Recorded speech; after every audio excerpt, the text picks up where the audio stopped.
গর্ববোধ মনে হচ্ছে এই জন্য যে আমি একজন বীর প্রতীকের সহধর্মীর কাছে এসেছি যে আপনি তো একজন বীর প্রতীকের স্ত্রী এবং এই নিয়ে আপনার কেমন মনে হয় অনুভবটা কেমন?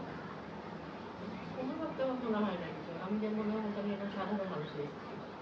মানুষ তো সবাই। কিন্তু যুদ্ধ করেছিলেন এটা একটা ভালো লাগা। ভালো লাগা। ভালো লাগা। তাছাড়া তো নিজেকে মনে হয় খুব অহংকারী, অনেক কিছু আমি তা না। রাস্তায় ৮-১০টা মানুষ যেমন আমিও তেমন।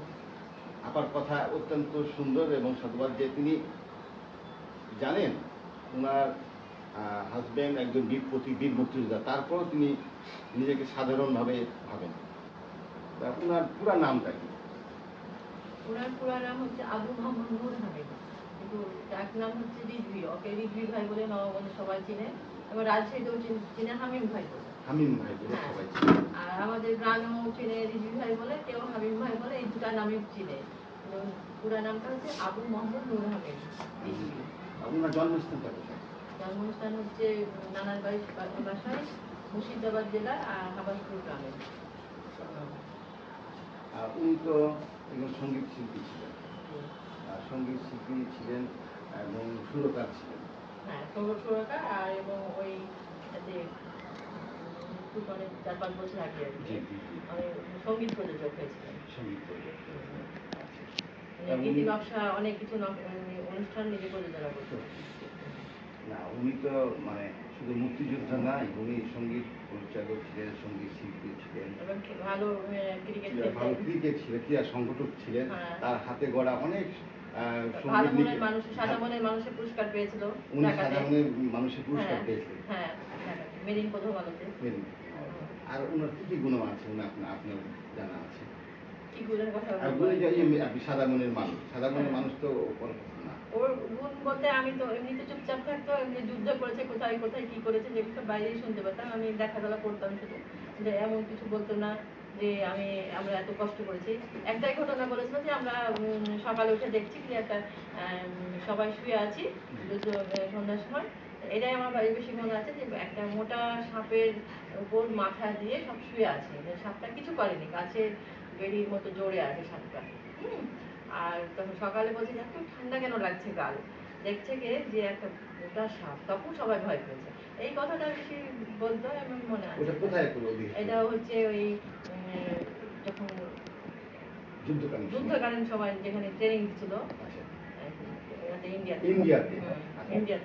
7 নম্বর সেক্টরে উনি ট্রেনিং করতেন। গিয়াসউদ্দিন সাহেবের আন্ডারে। আপনি তো উনার যেসব বন্ধু যারা মুক্তিযুদ্ধে অংশগ্রহণ করেছে তাদের নাম কি জানেন? আমি তাদের নাম মানে রাজশাহীগুলো হচ্ছে রাজা ভাই, ওর পুরা নামটা হচ্ছে কি যেন তো মনে নাই। আর শামসুল আবেদিন প্রফেসর, শামসুল আলম, তারপরে হচ্ছে বদিউজ্জামান টুলু ভাই, হ্যাঁ রাজশাহী, উনি ওনার পরে মারা গেছেন, এই তো কিছুদিন আগে মারা গেছেন, ওনাকে দেখতেও গেছিলাম আমি। আর মাহবুবুর রহমান, ডক্টর মাহবুবুর, উনি তো বিয়ে করেন, ঢাকায় থাকে। আর কাউকে আমি তেমন চিনি না, আসলে ওই বন্ধু বান্ধব নিয়ে বাসায় তেমন আসতেন না। ওনার পিতার নামটা কি ছিলেন? ডক্টর আব্দুল আল্লাহ। উনি বেশিরভাগ সময় চাপাই থাকতেন না রাজশাহী থাকতেন? আমার বিয়ের সময় আমি চাপায় একটা ওই সংগঠন ছিল, উত্তরায়ণ সাংস্কৃতিক অনুষ্ঠান, সাংস্কৃতিক পরিষদ, হ্যাঁ গান শেখাতেন ওখানে। তারপরে আমাদের পরিচয় হয়, তারপরে বিয়ে, তারপর তো দেশের বাড়ি পিরিজপুর, গোদাগাড়ি উপজেলা পিরিজপুর গ্রামে, ওখানে ছিলাম 12 বছর। তারপরে আমি আমার ছোট ছেলে যখন জন্ম 84 সালে, 94, তখন আমি রাজশাহী চলে আসি। আমার বড় ছেলে তখন 8 বছরের, তখন আমি রাজশাহী এসেছি। না, আমি রিজভী ভাইয়ের আমার গান শোনার সৌভাগ্য হয়েছে। বিশিষ্ট ক্যাপ্টেন মহেন্দ্র জাহাঙ্গীর বলে একটা মঞ্চ আছে পৌরসভা, ওই পৌরসভায় উনি গান করেছেন, আমি শুনেছি। সেই গান করার সময় আমি দেখেছি আলাউদ্দিন ভাইকে। আলাউদ্দিন তো এখনো আছে, হ্যাঁ, জেলা পরিষদ চাকরি করে। আমি দেখেছি বাবলু ভাইকে, বাবলু ভাইকে আমিও দেখি, বাবলু মামাকে আমিও দেখেছি। আপনি দেখতে গান করতে, ওনার গান শোনার সৌভাগ্য আমার হয়েছে একজন। আমি বাইরের কোনো অনুষ্ঠানে যেতাম না, কলেজের একটা অনুষ্ঠানেই আমাদের অনুষ্ঠান ছিল, সেই অনুষ্ঠানে আমি অংশগ্রহণ করতাম, তখন আমাদের বিয়ে হয়নি। জি, আপনিও কিন্তু গান করতেন? হ্যাঁ হ্যাঁ, গান করতাম না, মানে একটু দলীয় ভাবে করতাম। আমাকে কোনোদিন গান শেখাবার তার ইচ্ছা ছিল না, আমার খুব ইচ্ছা ছিল, তো বলতো যে না, দুজনে গান গাইলে তখন সব অনুষ্ঠানে যেতে চাইবা তুমি, আর মেয়েরা ঘরে থাকাই ভালো লাগে, বাইরে যে থাকবে এটা উনি পছন্দ করতেন না।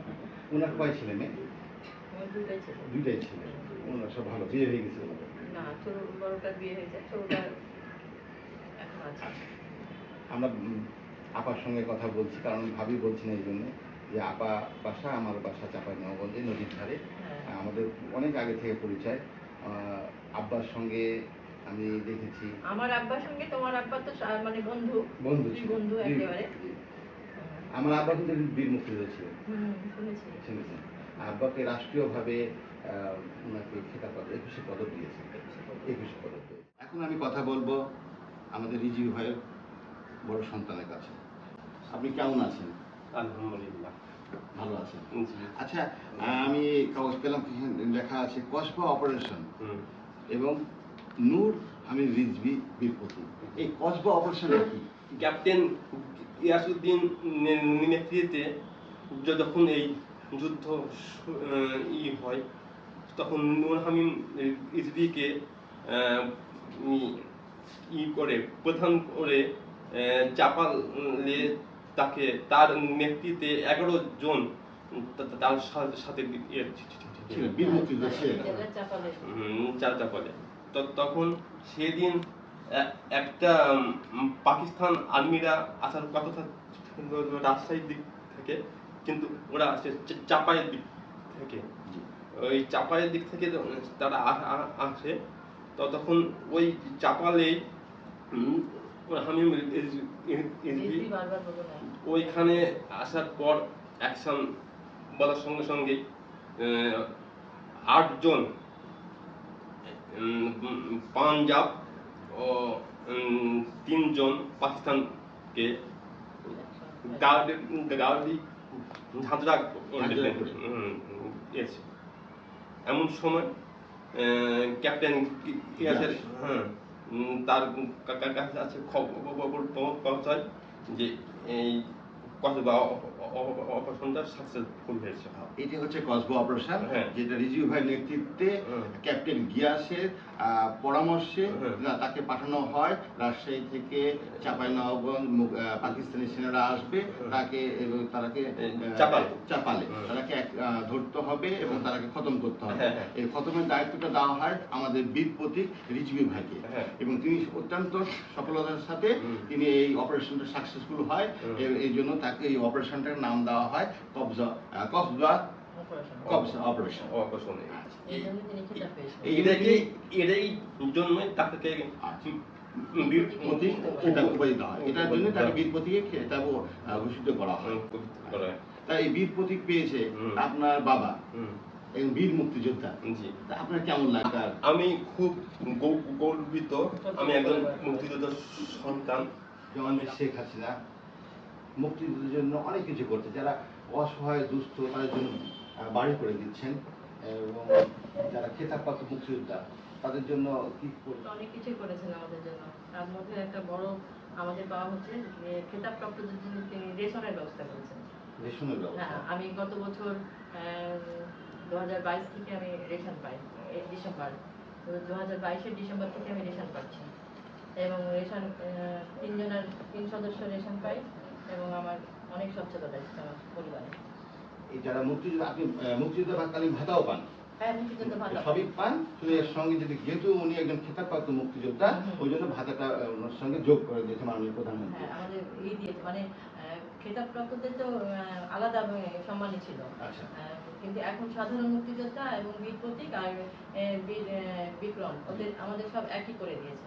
একই করার জন্য কিন্তু আমাদেরকে রেশনটা দিয়ে আমাদের মূল্যায়নটা একটু বাড়িয়ে দিয়েছে। মানে যদিও একই করেছে, কিন্তু ওরা তো আর ভাতা পায় না, রেশন পায় না। সাধারণ মুক্তিযোদ্ধারা রেশন পায় না, আর খেতাবপ্রাপ্তরা শুধু রেশন পায়।